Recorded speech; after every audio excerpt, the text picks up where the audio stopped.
Nabi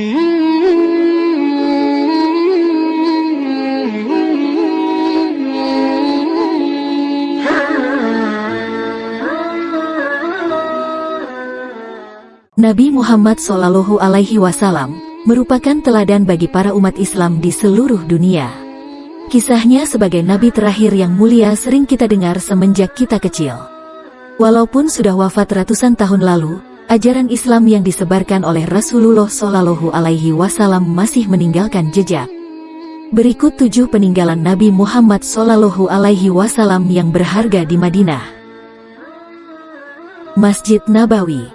Masjid Nabawi atau Al-Masjid An-Nabawi adalah masjid yang terletak di kota Madinah, Arab Saudi dan didirikan langsung oleh Nabi Muhammad. Masjid ini sebenarnya merupakan bekas rumah Nabi Muhammad Shallallahu Alaihi Wasallam yang dia tinggali setelah hijrah ke Madinah pada 622 Masehi. Masjid ini juga merupakan salah satu tempat yang disebutkan namanya dalam Al-Quran. Janatul Baqi. Janatul Baqi atau Makam Baqi merupakan kompleks pemakaman keluarga Nabi Muhammad Shallallahu Alaihi Wasallam, para sahabat Nabi serta para syuhada. Ketika masih hidup, Nabi Muhammad Shallallahu Alaihi Wasallam setiap tahunnya mengunjungi Janatul Baqi untuk mendoakan orang-orang yang sudah meninggal dan dimakamkan di sini. Masjid Quba. Masjid Quba adalah masjid pertama yang dibangun oleh Rasulullah Shallallahu Alaihi Wasallam pada tahun 1 Hijriah atau 622 Masehi di Quba. Dalam Al-Quran disebutkan bahwa Masjid Quba adalah masjid yang dibangun atas dasar takwa. Allah Subhanahu wa Ta'ala memuji masjid ini dan orang yang mendirikan sembahyang di dalamnya dari kalangan penduduk Quba dengan firman-Nya, sesungguhnya masjid itu yang didirikan atas dasar takwa, sejak hari pertama adalah lebih patut bagimu, hai Muhammad, bersembahyang di dalamnya. Di dalamnya terdapat orang-orang yang ingin membersihkan diri. Quran Surat At-Taubah ayat 108. Jabal Uhud. Gunung Uhud adalah sebuah gunung di utara Madinah dengan ketinggian sekitar 1077 meter.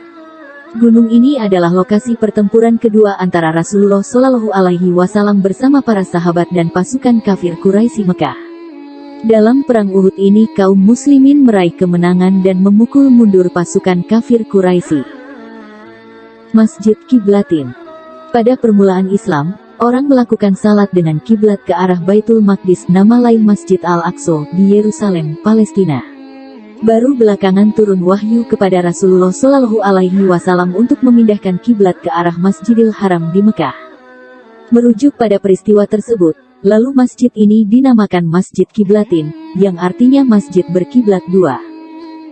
The Seven Mosques. Masjid-masjid yang 7 atau Sabu Masajid merupakan salah satu kompleks bersejarah yang dikunjungi oleh para wisatawan kota Madinah. Masjid ini merupakan gabungan dari 7 masjid kecil, yang sebenarnya hanya 6 masjid ditambah dengan Masjid Kiblatin yang dikunjungi dalam waktu yang bersamaan sehingga disebut dengan Masjid 7. Dar al-Madinah Museum. Kota Makkah dan Madinah menjadi saksi perjuangan Nabi Muhammad Shallallahu Alaihi Wasallam dalam menyiarkan agama Islam. Mulai dari peristiwa kelahiran, tumbuh dewasa, hingga mengembangkan ajaran Islam tak lepas dari 2 kota tersebut. Bahkan peristiwa hijrah Nabi Muhammad dari Makkah ke Madinah menjadi tonggak sejarah umat Islam yang akhirnya menjadi dasar penentuan tahun baru Islam Hijriah. Untuk memberikan pengetahuan kepada para pengunjung yang tersebar dari berbagai negara Islam, Kerajaan Arab Saudi membangun sebuah museum yang berisi replika atau diorama kisah hidup Nabi Muhammad Shallallahu Alaihi Wasallam, lengkap dengan sejarah kota Makkah dan Madinah hingga akhirnya menjadi Makkah dan Madinah seperti saat ini.